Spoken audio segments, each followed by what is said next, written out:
살아계신 하나님 아버지, 감사와 찬송과 영광을 올려드립니다.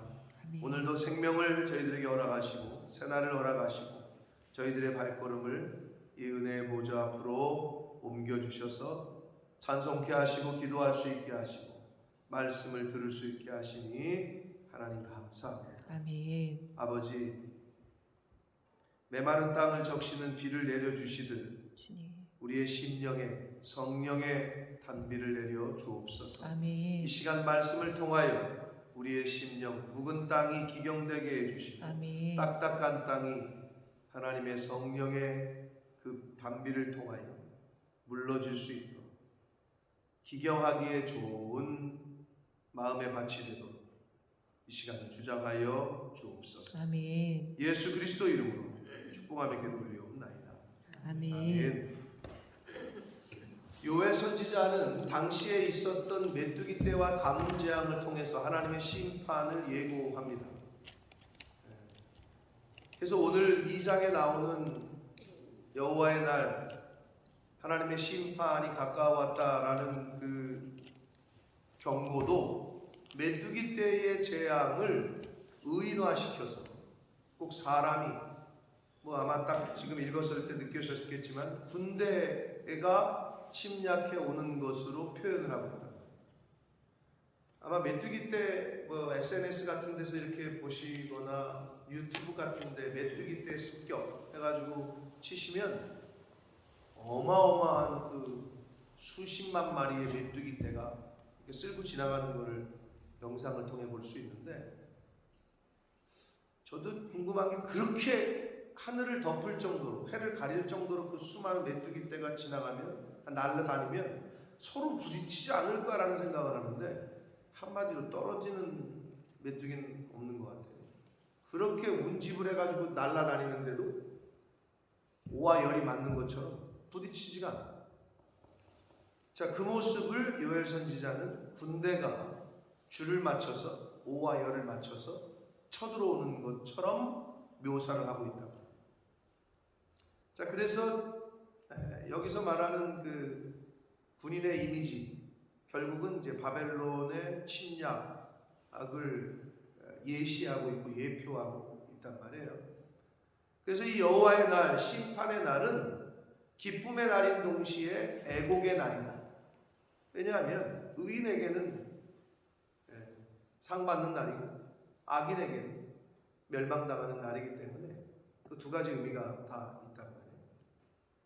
자, 그래서 여호와의 날, 심판의 날을 경고하는 메뚜기 떼, 이 메뚜기 떼를 통해서 이 선지자는 다가올 심판을 너희들이 미리 예비하고 준비하고 회개하고 해야 된다 라는 메시지를 던지는데, 그런데 아주 이 2장에서 2장 1절부터 아주 중요한 의미를 우리에게 교훈을 합니다. 자, 보시면 시온에서 나팔을 불며 나의 거룩한 산에서 경고의 소리를 질러 이 땅 주민들로 다 떨게 할지니 이는 여호와의 날이 이르게 됨이니라. 이제 임박하였다 라고 했는데, 시온에서 나팔을 분다. 자, 나팔은 적군이 쳐들어올 때 부는 경고의 나팔이란 말이에요. 어제 그제 이태원 참사로 대한민국이 온 애국의 날을 기간을 정해서 하고 있는 그런 국가 애도 기간 중에 북한에서 미사일을 쐈어요. 그런데 예전하고 다르게 예전에는 공해상 주인이 없는 바닷가에다 쐈거든요. 근데 38선 이남으로 북방 한계선 밑으로 미사일을 쐈어요. 그러니까 이거는 완전한 도발 행위거든요. 그래서 울릉도에서 50km 떨어진 부근에 떨어졌어요. 그러니까 울릉도에 사이렌이 공습 경보가 울렸고, 그 국민들이 거기 이제 기자들 가서 인터뷰하니까 자기들도 당황해가지고 쓰나미가 오나 생전 처음 들은 사이렌 소리라는 거야. 쓰나미가 오나 아니면 진짜 북한이 쳐들어왔나. 그래도 다 땅으로 지하 대피소로 대피를 하고 그런 일이 있었단 말이야. 그러니까 그 처음 듣는 사이렌 소리에 놀란 거지. 그러니까 방송하고 이제 지하 대피소로 대피를 해라 하니까, 그러니까 50km면은 어디냐면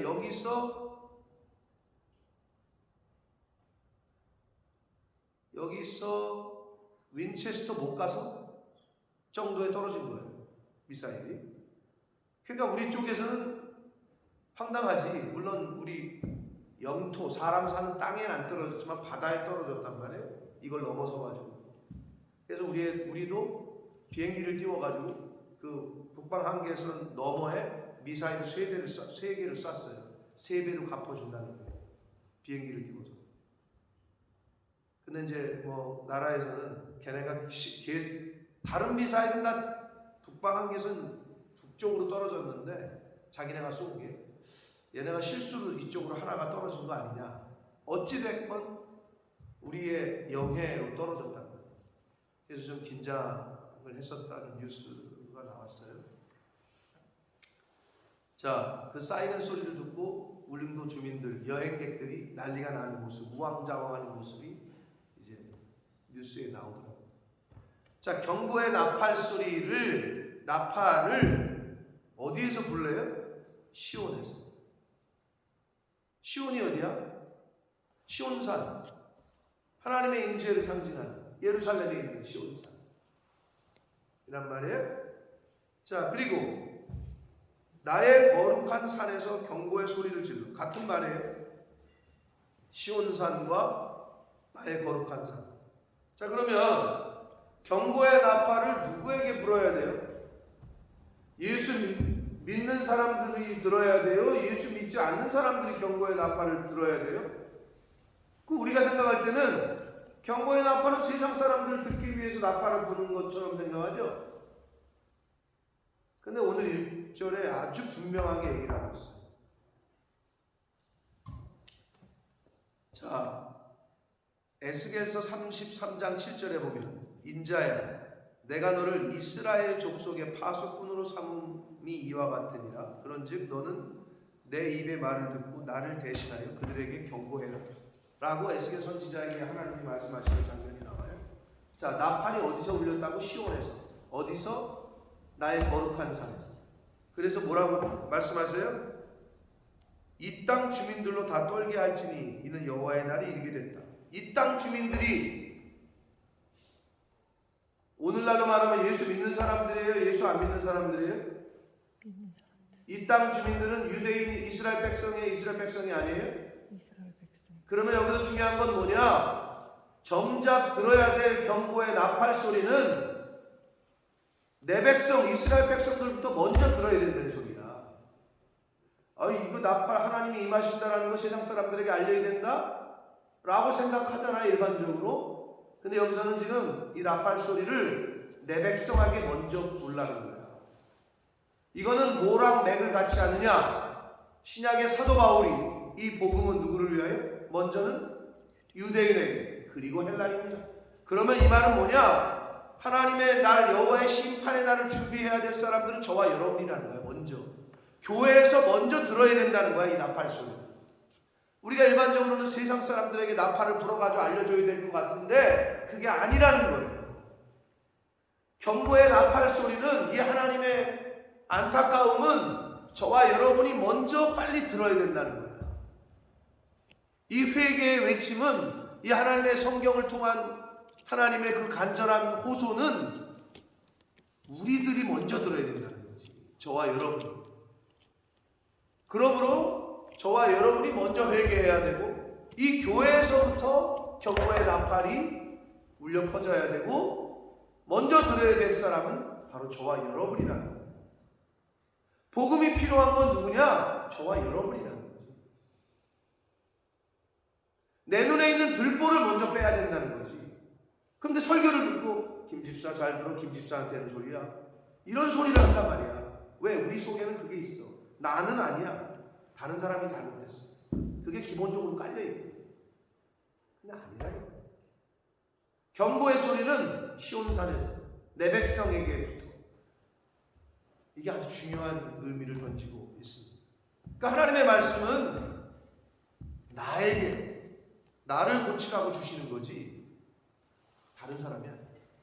그 자세로 우리가 말씀을 들어야 되고 그러한 자세로 신앙생활을 해요. 아멘. 하나님 와가지고 우리 남편 좀 바뀌었으면 좋겠어요. 하나님 우리 아내 좀 바뀌었으면 좋겠어요. 우리 누가 좀 변했으면 좋겠어요. 죄송하지만 그런 기도하지 마시라니까. 자기만 변하면 돼. 나만 변하면 된다. 자꾸 다른 사람 변하게 해달라고 기도하지 말고 본인 스스로 변하시는 거예요. 나만 변하면 돼요. 경고의 소리, 나팔 소리는 이스라엘 민족이 먼저 들었어요. 그러니까 저와 여러분이 먼저 들어야 되는 거지. 이 복음은, 이 경고의 말씀. 시온, 아니 세상을 향하여 불어야 될 것 같은데, 시온에서 거룩한 상에서 이 땅 주민들로 다 떨게 해라 라고 말씀하고 있습니다.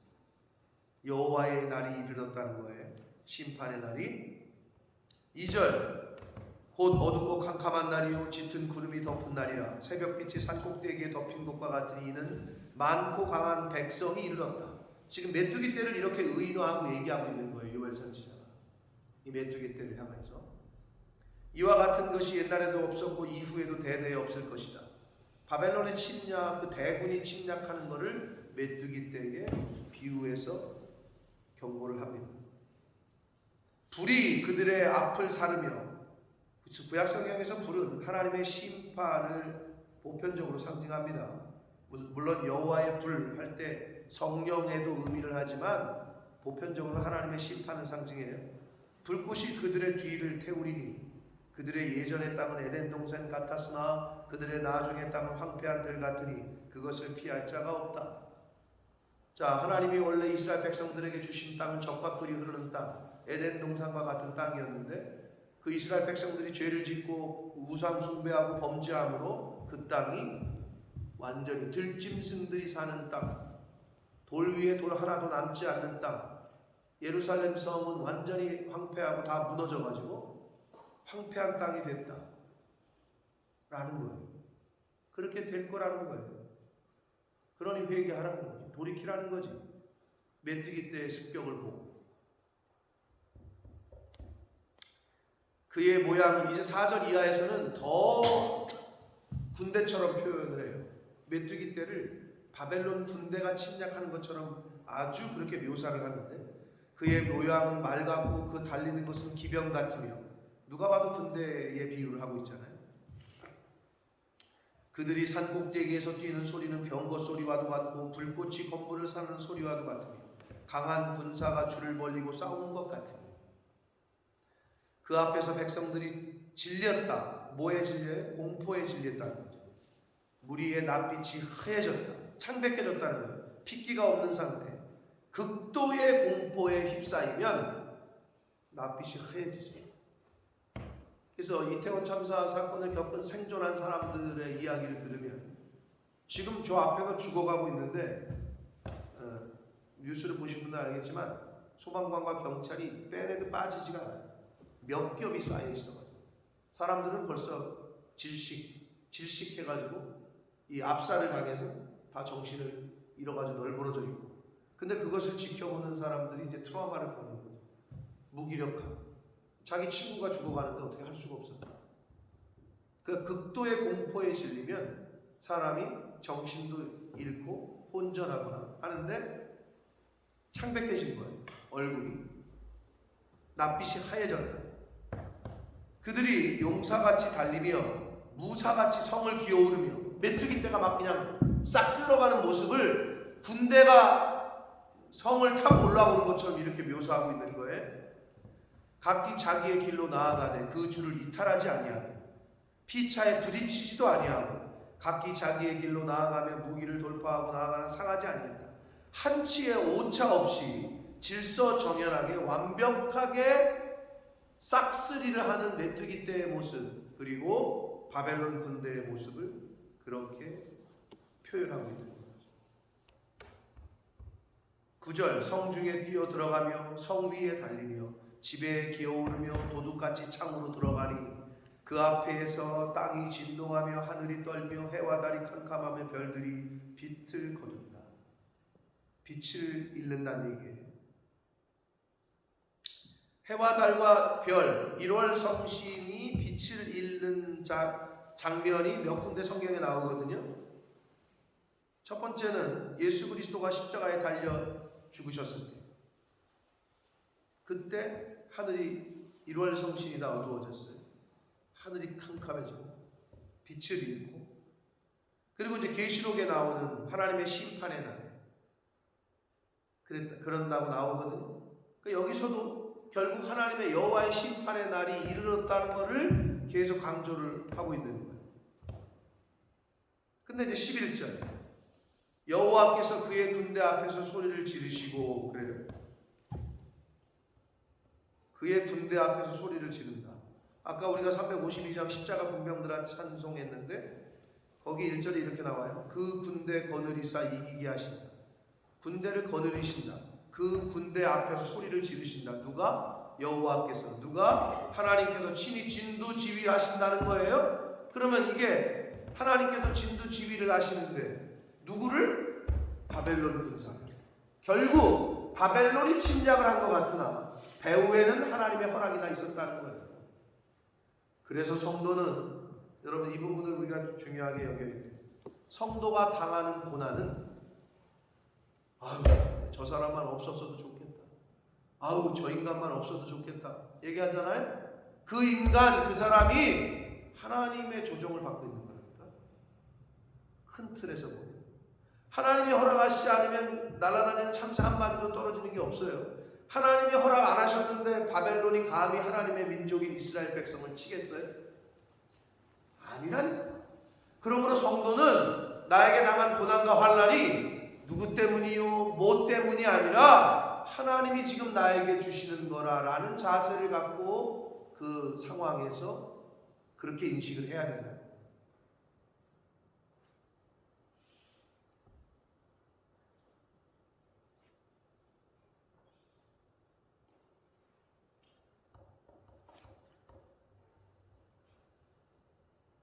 우리 목회를 하시는 많은 선배 목사님들이, 어르신 목사님들이 하시는 말씀이 있어요. 목회할 때 꼭 목사를 힘들게 하는 성도들이 있다. 그럼 이제 목사님들 목회자 세미나에서 맞아요, 막 이제 각자 다 떠올리는 거지 그 사람. 근데 그 선배 목사님 뭐라 하냐면 하나님께서 필요해서 거기 두신 거예요 라고 말씀하시면서 뭐라고 그러냐, 여러분들 그 사람이 교회를 나갔으면 좋겠죠, 없어졌으면 좋겠죠. 그럼 다들 이제 막 웃어. 근데 목사님 뭐라는 줄 알아요? 그 사람 나가잖아요. 그 역할을 다른 사람이 합니다. 딱 그러시. 그 역할을 다른 사람이 합니다. 하나님께서 필요하니까 그 교회에 두신 라고 믿고 케어를 하고 목회를 하라는 거예요. 자, 바벨론이 하나님의 허락 없이 이스라엘을 친다? 있을 수가 없어요. 하나님의 성도들이 당하는 고난이 하나님의 허락 없이, 하나님이 모르는 상태에서 어떤 일이 벌어진다? 그럴 수 있을까요? 없을까요? 없어요. 그러면 뭐냐? 내가 지금 당하는 이 환난과 이 고난이, 요셉 같은 이, 다니엘 같은 이가 그런 자세로 그 포로기를 지낸 거예요. 형들한테 미움을 받아서 인신매매를 가고, 그 보디발의 장군의 아내에게서 그 누명을 써가지고 자기가 감옥에 가고, 그때 신세한탄하고 내 인생은 왜 이러냐, 이 모양이냐, 이렇게 했던 사람이 아니야 요셉이라는 어르신이. 그러니까 하나님이 그 모습을 보고 이렇게 올리시는 거예요. 다니엘 같은 사람 포로로 끌려갔는데 나는 왕의 진미를 거부하겠다, 나는 뜻을 정해서 내 몸을 지키겠다, 나는 원래 뜻을 정한 대로 하루에 3번씩 기도하겠다. 이 자세는 어디서 나오느냐? 지금 이 모든 환경과 상황을 하나님이 주관하신다라는 믿음이 있기 때문에 그런 모습이 나올 수 있는 거예요. 그 극한 상황에서. 그게 돼야 하나님 앞에 쓰임을 받고, 그게 돼야 하나님의 복을 받게 되는 줄 믿습니다. 여기 뭐라 그랬어요? 여호와께서 그의 군대 앞에서 소리를 지르신대. 하나님이 진두지휘 하시는 거야 지금. 누구를? 하나님의 백성들, 이스라엘 백성들의 멸망을 하나님이 진두지휘 하시는 거예요. 그 시기를 겪게 하시는 거지 하나님께서. 근데 성경 전체의 메시지는 바로 그거예요. 하나님의 허락 없이는 아무것도 안 되는 거예요. 당연하지, 하나님이 만군의 주인이시니까. 그러면 왜 이런 상황이 나에게 왔지? 왜 우리 자녀에게 이런 상황이 주어지지? 왜 나에게 이런 일이 벌어졌지? 그러면 하나님의 나에게 주시는 맞춤형 트레이닝이라면 그거를 잘 극복을 해야지. 근데 거기서 넘어지니까 아직 안 되네. 1단계를 못 넘으니까 다시 1단계. 1단계를 넘어서야 2단계가 오는데 1단계를 오락할 때도 1단계를 못 깼는데 어떻게 다음 넥스트 레벨로 가냐고. 못 깨면 아무리 돈을 많이 넣어도 계속 1단계야. 똑같아 신앙생활.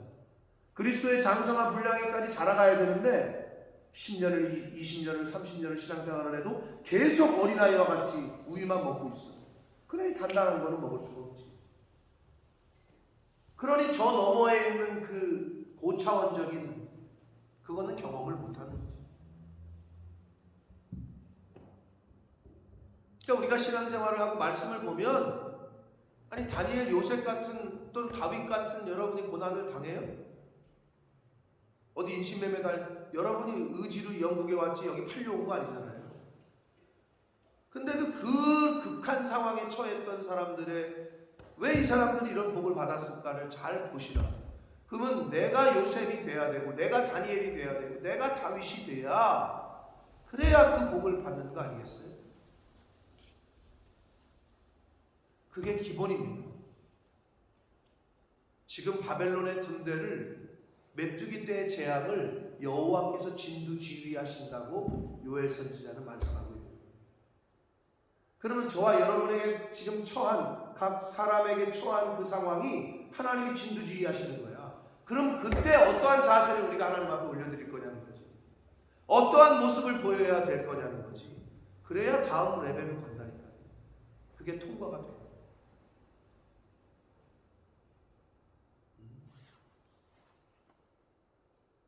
애가 키가 안 커. 애가 성장을 안 해. 여러분의 자녀들이 만약에 그런 성장을 못하는 병에 걸렸으면 온 허준을, 명의를, 전국에 있는 명의를 다 찾아다닐 거예요. 애가 30살인데 왜 성숙하지 못하는 그런 병이 있잖아요. 어린애처럼. 그런 병. 전국의 병원이나 한의원은 다 찾아다니겠지. 똑같아. 하나님께서도 신앙생활을 그렇게 오래 하는데도 어린아이예요. 얼마나 마음이 아프실까. 목사인 저도 그래요. 아니 이쯤 되면은 이 정도는 생각을 하고 이 정도는 돼야 될 것 같은데 아직도 주일학교 어린아이와 같은 신앙생활을 한다. 너무 마음이 아프죠. 사랑하는 성도 여러분, 지금 바벨론 남유다 땅에 임한 메뚜기 떼 재앙을, 바벨론의 침략을, 에덴 동산과 같았던 땅을 황폐하게 만드시는, 근데 여러분 착각하시면 안 돼요. 하나님이 그렇게 하시는 게 아니라 우리의 죄 때문에 바벨론을 들어서 하나님이 그렇게 하시는 것이, 사람 죽여놓고 내가 죽인 게 아니라 하나님이 죽였다, 이거 말이 안 되는 거지. 그렇죠? 그 정도는 여러분이 분별을 할 수 있을 거라고 생각을 하고, 그러나 우리는 어떻게 생각해야 된다고? 하나님이 지금 이 메뚜기 떼 재앙을 통해서 뭘 깨닫게 하시려고 나에게, 하나님이 지금 우리 가정에 이런 상황을 겪게 하시는데 이걸 통해서 뭘 깨닫게 하시려고 하는 거지? 라고 접근을 하셔야 된다.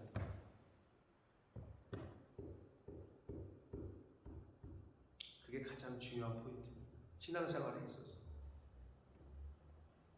성도의 고난은 그래서 누구에 의한 것, 누구 때문이 아니라 하나님의 뜻으로 말미암는 것이다. 아멘. 아멘. 그거를 기본적으로 여러분이 성도의 기본 자세로 가지셔야 돼요.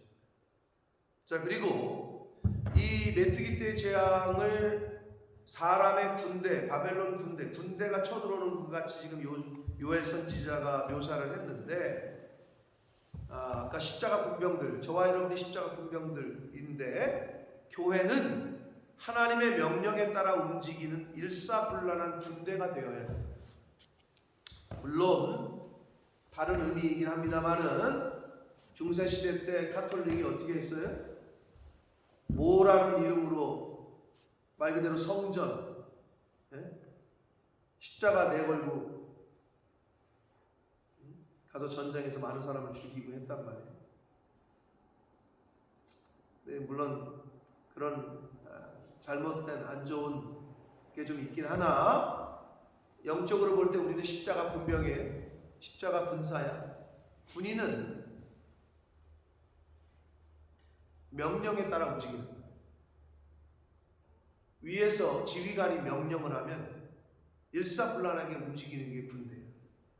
거기에 왜 그렇게 움직여요? 왜 전리 가요? 왜 일리 안 가요? 이제 그러면은 군대에서는 어떻게 하느냐? 이제 관심병사로 분류되거나 아니면 열외를 시켜요. 열외. 그 부대에서 뺀단 말이에요. 전쟁 때에는 지휘관의 명령에 불복하면 즉결 심판을 합니다. 전쟁 중에. 상명하복. 이게 기본적인 군대의 적이란 말이에요. 기본 정신이란 말이에요. 그래서 교회는 하나님의 명령에 따라 움직이는 일사불란한 군대와 같아요.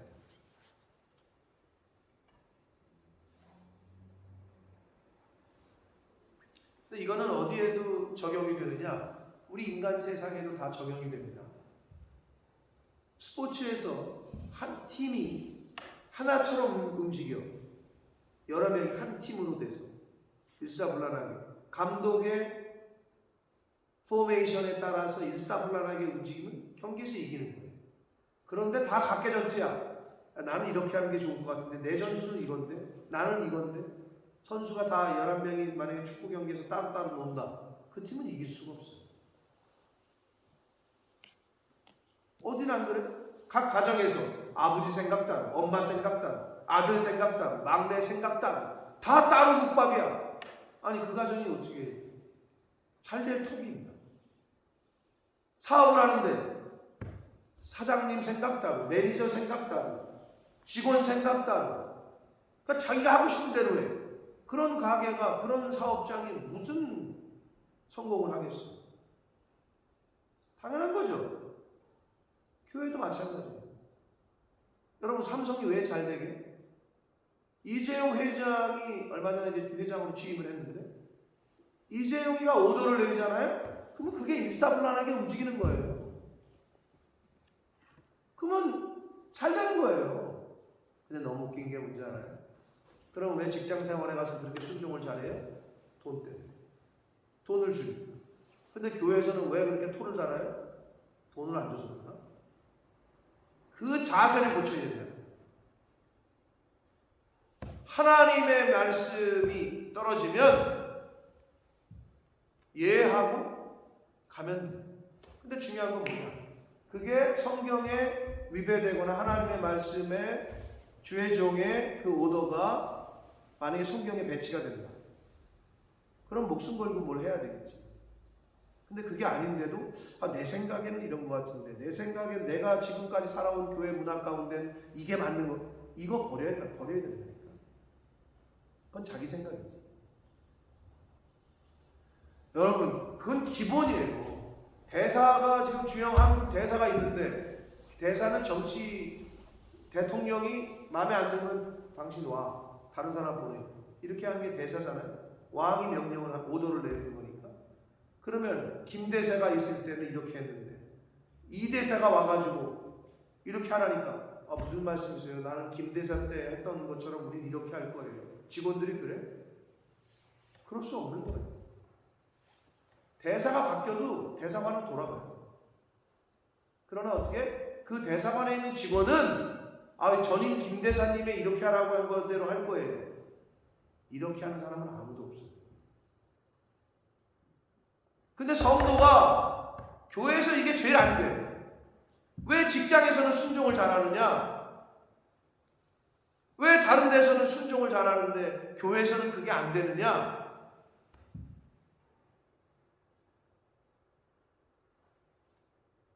근데 창세 때부터 그랬어요. 하나님이 아담과 하와를 만들었는데 불순종을 했어. 하나님의 말씀을 따르지 않고 이 뱀의 마귀 사탄의 얘기를 듣더니 하나님의 말씀을 어겼어. 하나님도 어겼는데 하물며.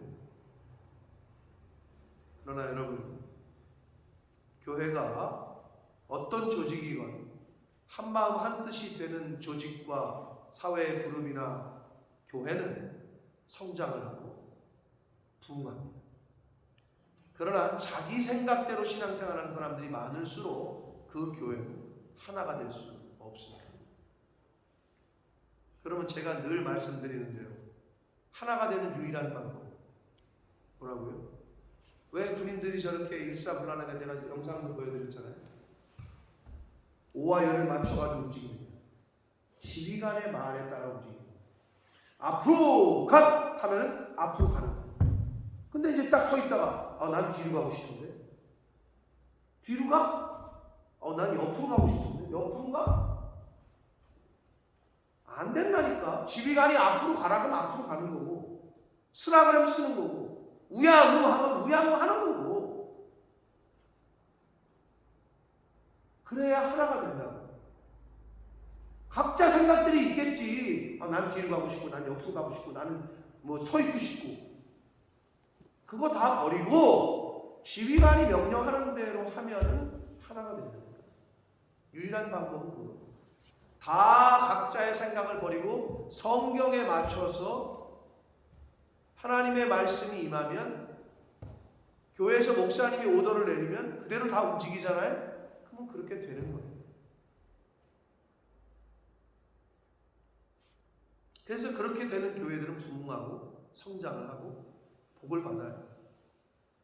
왜? 그 책임은 목회자가 지는 거예요.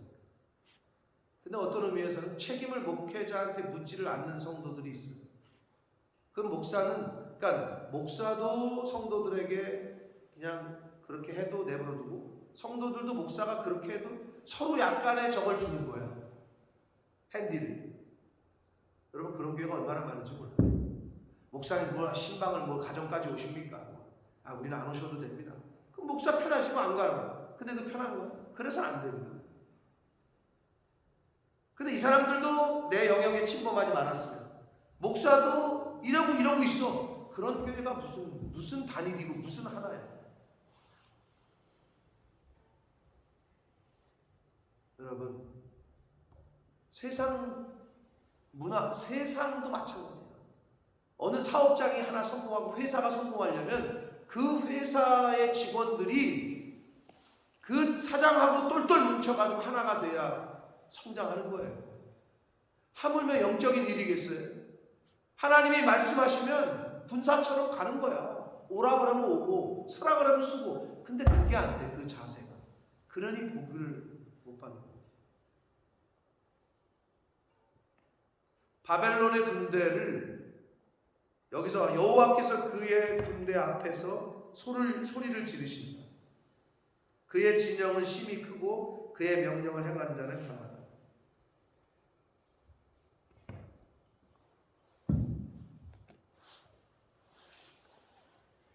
저와 여러분의 남은 인생에 있어서의 신앙생활이 이게 될 때에 변화가 시작될 겁니다. 그리고 이 자녀들에게 이거를 잘 가르칠 때에 그 자녀들이 복이 되지. 그게 안 되면 성경에 약속한 복을 받아 누릴 수 없습니다. 교회는 따지는 데가 아니에요. 교회는 시비 거는 데가 아니고 어디 하나님에게 시비를 걸어요? 아니 이재용 회장한테 삼성 직원이 시비 걸 것 같아요? 그건 말도 안 되는 소리야. 근데 그게 기본적으로 안 되면 다음 단계로 갈 수가 없다. 하나님의 감동이 있어서 이거 이렇게 해보십시오. 그러면 예 하고 하면 되는데 이거는 이래서 안 될 것 같고 이건 저래서 안 될 것 같고 믿음이 없으면 못하는 거야. 어떡하겠어.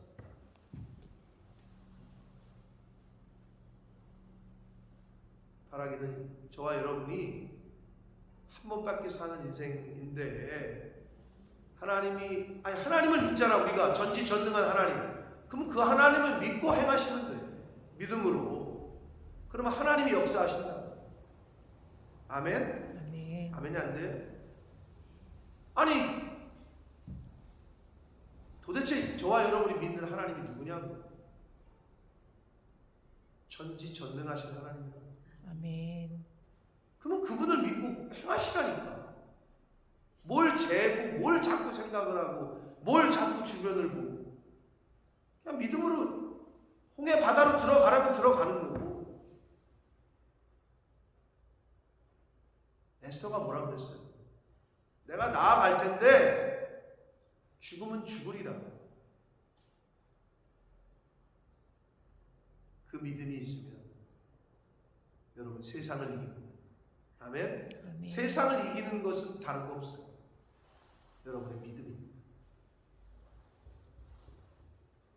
남은 인생이 그런 멋진 신앙생활, 그런 믿음 생활 하게 되시기를 예수 그리스도 이름으로 축복합니다. 아멘. 살아계신 하나님 아버지, 감사와 찬송과 영광을 올려드립니다. 아버지 하나님, 메뚜기 때 바벨론의 군대를 하나님께서 앞에서 진두지휘하신다고 요엘 선지자는 말씀합니다.